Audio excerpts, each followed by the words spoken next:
The sun arched over the horizon with the weightless ease of a brushstroke laid across a canvas of azure sky, and the ocean's skin shimmered with streaks of silver and gold as the morning wind skimmed across it.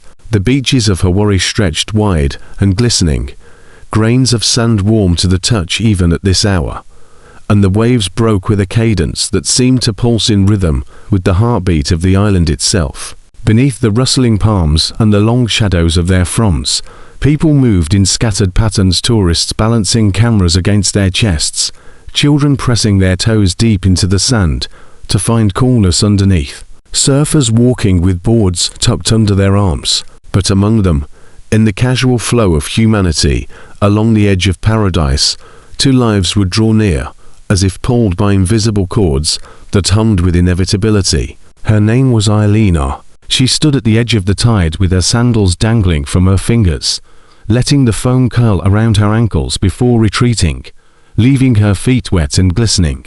Her hair fell in long, dark strands down her back, its texture loose and slightly wavy from the humidity, catching the sunlight with threads of copper hidden in the black. She had a face both striking and soft, a balanced blend of strong cheekbones, and a mouth shaped with a natural curve that made her look as though she was always on the verge of saying something heartfelt. Her eyes, deep brown with flecks of gold, carried a gaze that felt both searching and cautious, as if she were always aware of the fragile line between opening her heart and protecting it. She wore a sundress of pale yellow cotton, the fabric fluttering against her knees in the sea breeze, and around her neck hung a pendant shaped like a small seashell, polished smooth from years of being held between fingers, an heirloom from her grandmother, who once lived on this very island. She came from a family of wanderers and artists, her childhood spent between the mainland and Hawaii, always torn between belonging to both and fully to neither. She worked as a freelance illustrator, carrying sketchbooks filled with fleeting faces and places, often losing herself in lines and colors more easily than in conversations. Her manner carried a quiet reserve, but beneath it lay a warmth that could surface suddenly in laughter or in the softness of her gaze when she looked at someone she trusted. He was Michael, taller than most around him, with a body carved by long years of swimming and climbing, his shoulders broad, and his stance easy, balanced like someone who had long ago to find stability in shifting terrain. His hair was a tousled shade of sandy brown, shorter at the sides, but unruly on top, strands often falling across his forehead, no matter how he tried to tame them. His eyes were blue-grey, the colour of the sea when a cloud crossed the sun, and they seemed to carry an echo of reflection, as if he were always weighing what he saw against what he felt. His jaw carried a slight shadow of stubble, a sign of his tendency to forget himself when distracted by his passions. He wore a faded shirt, pale green cotton, that had clearly been washed many times, sleeves rolled to the elbows, paired with tan shorts that brushed his knees, the whole look casual but lived in. Around his wrist was a watch with a cracked leather strap, once his father's, the dial slightly scuffed, yet he wore it like a compass for memory. Michael had grown up in a small coastal town on the mainland, the son of a fisherman and a teacher, and his upbringing had imprinted in him both the steadiness of hard labor and the quiet yearning for stories beyond the horizon. He had studied marine biology, but worked now as a guide, taking visitors on diving trips and teaching them about the delicate ecosystems that thrived beneath the waves. He was naturally outgoing, quick to smile, and easy with strangers, yet when left to his thoughts he often carried an inward weight, wondering if the path he had taken was enough, if the world he was building matched the dreams he once held. On this day, their paths crossed at the edge of the sand where the beach curved into a sheltered cove, a place where lava rocks formed black jagged outlines against the smooth shore. Eileen sat on a piece of driftwood, with her sketchbook open on her lap, pencil in hand, her eyes darting between the horizon and the page. The movement of her fingers traced lines with precision, capturing the sway of palm leaves and the curve of waves. Her brow furrowed with concentration, lips pressed slightly together, as if she were whispering silently to the image forming before her. Michael approached, carrying a surfboard under his arm, but paused when he noticed her. There was something in the way she sat so intent, as if the world beyond her sketchbook blurred into nothing, that caught his attention. He hesitated, shifting his weight, debating whether to intrude. His inner voice tugged at him. She looked so focused. Maybe she wouldn't want anyone interrupting. But she looks alone. Maybe she wouldn't mind company. He drew in a breath and stepped closer, letting his shadow fall across her page. Eileen looked up sharply, her pencil halting mid-stroke. For a moment, she studied the figure before her, the tall man, bored at his side, sunlight catching in his damp hair. Her instinctive guard rose, the familiar wariness of someone who often felt exposed when caught mid-creation. Yet his expression carried no judgment, only curiosity softened by a half-smile. "Sorry," Michael said, voice even, edged with a touch of shyness that contradicted his confident stance. "Didn't mean to disturb. Just your drawing looked incredible from here." Alina's lips parted slightly, then closed, as if weighing whether to accept the compliment. Her instinctive thought whispered, "He's just being polite, don't make too much of it." Yet she found herself replying softly, "It's nothing finished, just shapes." Her tone held a quietness, but her eyes flicked toward him, searching his face for sincerity. Michael glanced at the page, where palm fronds arched across the sketch in detailed strokes that carried both precision and motion. "Shapes that feel alive," he said, his voice gentle. He shifted his board, kneeling slightly to bring himself to her level. "And Michael?" A pause hung, and she hesitated before answering, her voice low but steady. "Eilina." The syllables lingered between them, as if the names themselves were testing how they might sound together in conversation. Eilina lowered her gaze back to the sketchbook, though her fingers stilled against the page. She felt a flutter at the interruption, a ripple of awareness that unsettled her calm. Why does it matter what he thinks of this? He's a stranger, and yet his eyes didn't carry mockery, only presence. Michael felt the same ripple within himself, noticing the way she averted her eyes, her guardedness almost palpable. "She's careful. She doesn't open easily. Don't push. Just be steady." The waves crashed softly behind them, a rhythm to their silence, until Michael asked, "Do you come here often?" Alina's mouth curved slightly, not quite into a smile. "When I need space." Her voice carried layers, as if space meant more than just physical distance. Michael nodded, sensing the weight of unspoken things. "It's a good place for that. I come here before the crowds fill in. The water feels different in the morning, more honest somehow." Eilina tilted her head, eyes meeting his briefly, as though surprised by the phrasing. "More honest?" she asked, curiosity breaking through her reserve. Michael's lips curved, a slow grin. "The waves don't hide anything before noon. They just move the way they want, like they're not performing yet." Eilina let a quiet breath escape that almost resembled laughter, though softer, contained. She looked back at her sketch, but her pencil no longer moved. "He speaks differently than I expected. Not just small talk. Something in his words. It feels like he notices things others overlook." Michael rose, dusting sand from his hands. "I'll let you get back to it," he said, adjusting the board under his arm. But before turning away, his eyes lingered on her just a moment longer, as if committing her to memory. Eilina watched him leave, the steady rhythm of his steps, the way the sun lit the salt in his hair. She told herself to refocus, to finish the lines on the page, yet her mind drifted to the sound of his voice, and the strange sense that something had shifted, subtle but undeniable. The day passed with the beach filling and emptying, with children's laughter weaving through the crash of surf, and the scent of grilled food drifting from nearby shacks. Eilina spent the afternoon sketching and walking, her feet trailing patterns in the sand, while Michael led a small group of tourists on a diving excursion, his voice carrying across the water as he pointed out coral and darting fish. Yet as the sun lowered, painting the sky in strokes of orange and rose, both found themselves drawn once more to the same curve of shoreline. Neither had planned it, and yet when their eyes met across the stretch of sand, something quiet and unspoken settled between them, recognition, expectation, a thread tugging them closer.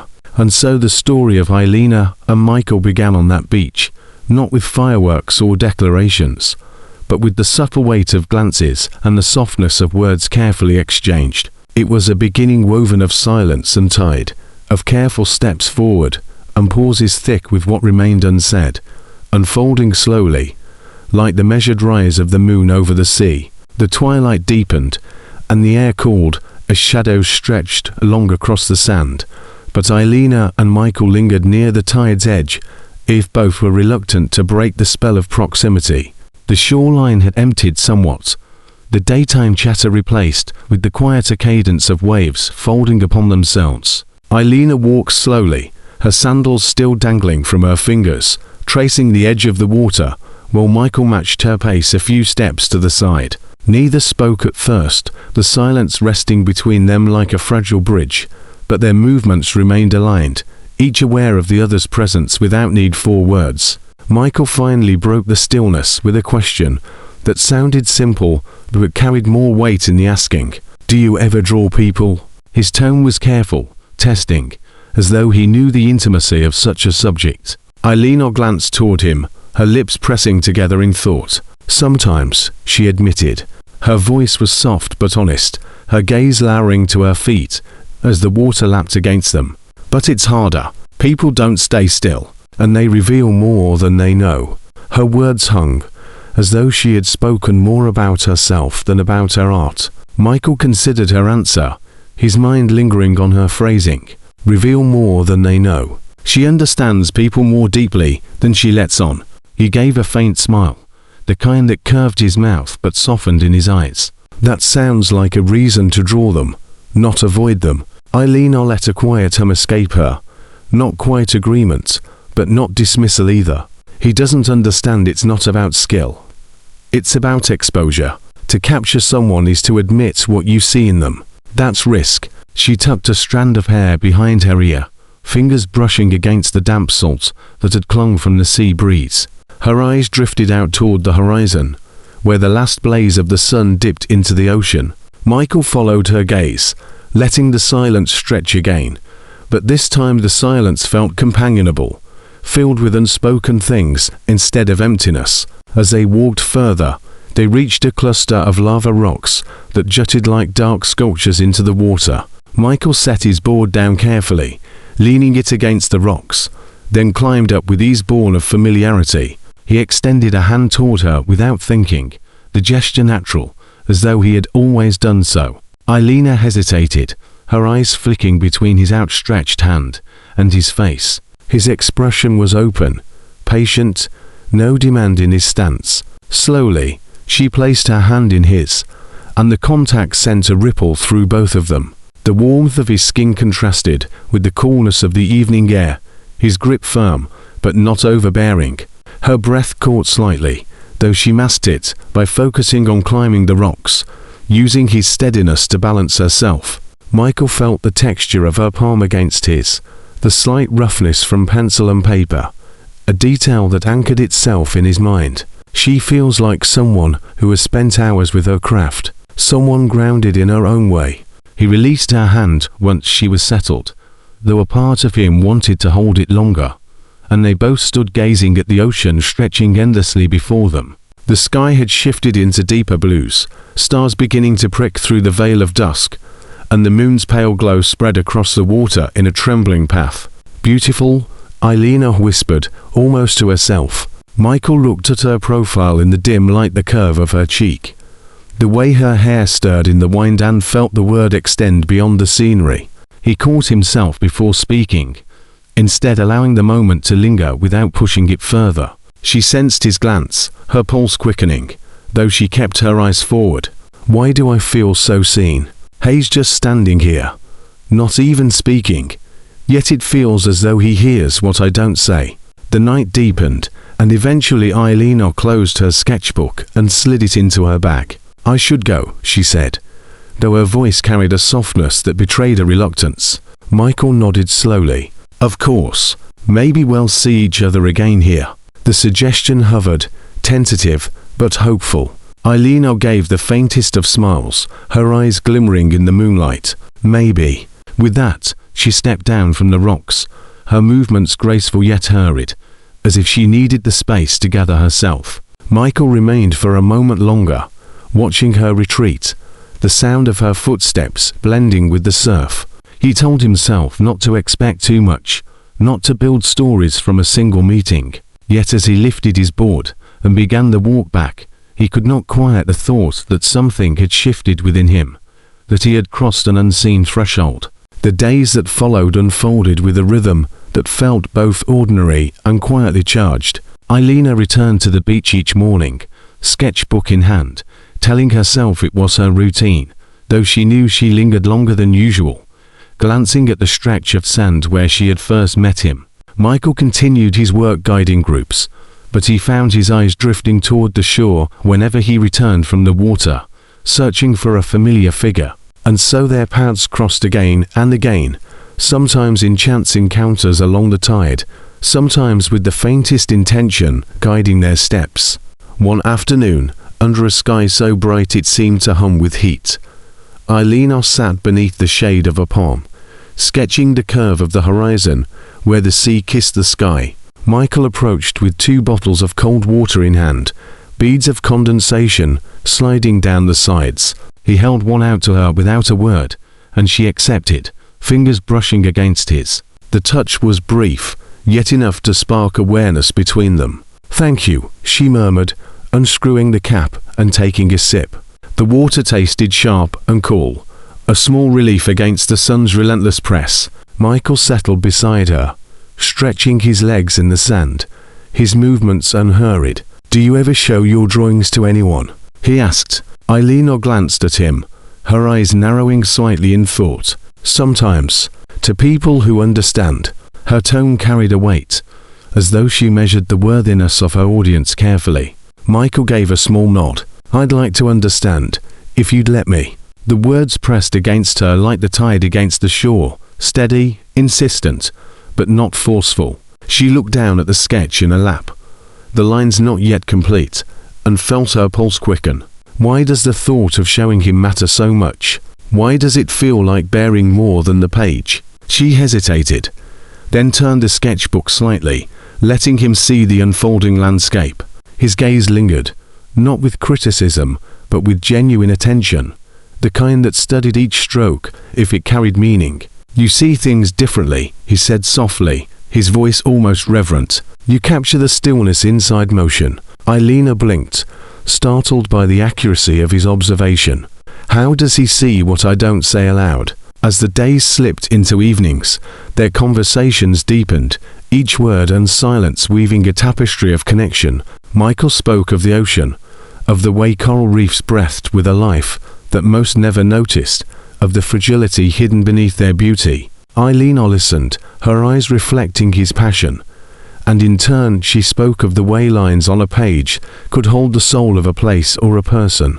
They shared fragments of their pasts, his stories of fishing trips with his father, the smell of salt and diesel in the early dawn, her memories of summer spent between islands and cities, always torn between roots and wings. Each detail revealed not just what they had lived, but how they carried it, shaping who they were. And yet, beneath their growing closeness, both carried unspoken hesitations. Eilina felt the tug of her old wariness, the instinct to keep her heart shielded, afraid that opening it would leave her vulnerable to disappointment. Michael, too, felt the weight of doubt, wondering if he was enough, if the life he had built, steady but simple, could match the depth he sensed in her. These thoughts lingered like shadows, surfacing in their silences, in the pauses between words, but neither turned away. Instead, they allowed the silences to live alongside their voices, the unspoken things as much a part of their bond as what was said. One evening, as the sun descended in a blaze of crimson and gold, they walked together along the beach, their shoulders brushing occasionally as though the ocean itself nudged them closer. The tide surged higher, cool water soaking their feet, and Eilina felt the rhythm of the waves sync with her heartbeat. Michael reached out, almost unconsciously, his fingers brushing against hers. The touch was tentative, hesitant, but when she did not withdraw, he let his hand rest more fully against hers, their fingers intertwining. The sensation was immediate warmth spreading through her chest, steadiness grounding him in return. Neither spoke, yet in that wordless moment, both felt the shift, a recognition that what had begun as chance had become something undeniable, something neither could name, neither wished to resist.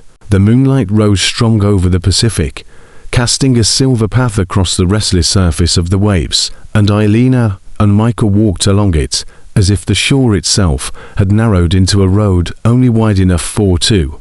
Their hands remained joined, not with force, but with the quiet certainty of a gesture that had found its rightful place. Eilina felt the pressure of his fingers, the steadiness of his grip, and within her stirred both comfort and unease. This is too soon, isn't it?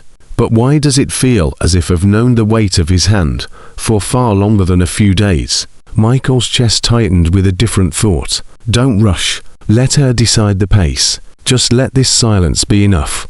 They stopped near a cluster of tide pools, where small crabs scuttled across wet rocks and starfish clung to shadows beneath the water surface. Eilina crouched, her dress brushing against a damp stone, and touched the cool water with her fingertips. The sensation of salt and chill rippled through her skin, grounding her. Michael crouched beside her, his arm brushing against her shoulder, the warmth of his presence seeping into her, even as the ocean cooled her hand. It always amazes me, he said quietly, eyes fixed on the small world inside the pool. Whole lives happening right here, unseen by most. You'd never know unless you stopped to look. Eilina glanced at him, the corner of her mouth lifting slightly. That's what drawing feels like too. You see things most would pass by. You give them a place to live. Their eyes met in the reflection of the water, their faces close, the moonlight catching both sets of eyes with a glimmer that made the silence suddenly fragile. Michael felt his breath shorten, not from exertion, but from the pull of proximity. If I lean closer, will she retreat? Or is she waiting for me too? Eilina felt the same rush, the tide of hesitation and desire crashing within her. Don't step away. Let yourself feel this. Yet neither moved further. They simply lingered in that closeness, until the moment passed, the restraint itself binding them tighter than an embrace might have. Over the next days, their lives began to intertwine more naturally, as though the island itself conspired to draw their paths together. Michael invited Eilina to join a small boat outing he was guiding not as a tourist, but as his guest. She agreed, though her voice betrayed the faintest tremor, not of reluctance, but of anticipation she tried to conceal. The morning arrived crisp and golden, the scent of salt sharp in the air, and she found herself stepping onto the wooden deck where Michael stood waiting, his hair already tousled by the sea breeze, his eyes lighting the moment he saw her. He offered his hand again as she boarded, and she took it, the familiarity of his touch now something her body recognized instinctively. The boat cut through the water, the engine humming, spray lifting into the air and settling across their skin in a cool mist. Eilina sat near the bow, sketchbook resting on her knees, though the rolling of the vessel made her lines uneven. Michael watched her quietly between instructions to the small group of travelers, admiring the way she attempted to capture the motion itself, her brow furrowed, her lips parting slightly in concentration. She fights for detail even against chaos. She doesn't give up on the picture, even when the page won't obey. He felt a swell of admiration that went beyond the drawing. It was about her resilience, the way she met the world. Later, when the group slipped into the water with masks and fins, Michael joined Eilina at the rail. You don't have to dive, he said gently, but if you want, he'll be right beside you. She hesitated, eyes flicking to the water's shifting surface. It feels endless. What if I lose myself down there? Yet she looked at his face, the steadiness written in the curve of his mouth, the surety in his posture, and felt a flicker of courage. "I'll try," she whispered. He helped her into the gear, his fingers brushing her arms as he adjusted the straps, his movements careful, respectful. The tactile detail was not lost on her, the firmness of his hands, the heat of his skin even through the salt air, the closeness that both calmed and unsettled. She drew in a breath, her chest tightening beneath the unfamiliar weight of the gear, but his gaze anchored her. "Ready?" he asked, voice low, carrying a steadiness meant just for her. She nodded. They slipped into the water together, the initial shock of coolness biting against her skin before it eased into a rhythm. The ocean wrapped around her body like another world, weightless yet heavy. Her heart beat loud inside her chest. Michael swam beside her, always within reach, his movements sure and fluid. Beneath them, coral spread in vibrant clusters, fish darting in flashes of yellow and blue, the world alive with colors she had never seen in such intensity. Her fear melted into awe, and she reached out instinctively, her hand brushing Michael's arm under the water, needing the reassurance of his presence. He turned toward her, eyes meeting through the blur of masks, and in that suspended moment, the ocean seemed to hold them both in stillness. When they surfaced again, gasping slightly from exertion, Alina's laughter broke free without her meaning it to, rich and unguarded. Michael grinned, the sight of her joy sinking deeper into him than any view of the sea. She's luminous like this. She doesn't even see it herself. She wiped droplets from her face, breath still and even, and whispered, "Thank you." The words were simple, but the tremor in her voice revealed more the gratitude of being seen, guided, and held safe. Michael only shook his head lightly, his voice low. "You did that yourself. I just swam next to you." As evening descended, they returned to shore, both weary from the day, but unwilling to part. They sat on the sand near the waterline, the sunset blazing across the horizon. Alina leaned back on her hands, the grains of sand rough against her palms, the warmth of the earth seeping into her skin. Michael sat close enough that their shoulders brushed, and neither pulled away. The silence between them was no longer hesitant, but filled with a quiet fullness. Alina let herself close her eyes for a moment, inhaling the mingled scents of salt, hibiscus carried on the breeze, and the faint trace of his skin, warmed by the sun. "This feels like belonging. I can't remember the last time I felt that." Michael glanced at her profile, the way the fading light painted her skin in soft gold, and his chest tightened. "Don't ruin this by saying too much too soon. Let her set the pace. Just let her know you're here." He shifted slightly, his hand brushing against hers in the sand. She turned her palm upward, without opening her eyes, and he slid his fingers into hers. The contact was quiet, steady, and in that small act both knew they had crossed further into something that was no longer chance, no longer fleeting, but beginning to root itself deeply. Days blurred into weeks, each encounter layering upon the last. They shared meals at small island cafes, laughing at stories of clumsy tourists, or the strange quirks of locals they both admired. They hiked trails into the green heart of the island, where waterfalls cascaded into clear pools, and the air was thick with the scent of earth and rain. They sat side by side in silence more often than not, sketchbook on her lap, a notebook in his hand, where he scribbled fragments of thoughts he rarely shared. And always, there was the ocean, their constant companion, their stage, their mirror. The sea seemed to listen, to reflect their hesitations and their closeness, to remind them that tides could not be stopped, only felt and followed. Yet beneath the beauty, questions stirred. Alina wondered where this path might lead, whether she was opening herself to something that could vanish like a wave retreating back into the sea. Michael wondered whether his life on the island was enough, whether she, with her wandering heart and searching eyes, could ever anchor herself here. These doubts lingered, not loud enough to break the rhythm of their days, but present like the undertow beneath the surface of calm water. Neither voiced them yet, for now, they chose to walk the shore together, hand in hand, letting the waves write their story across the sand, even as the tide threatened to wash it clean.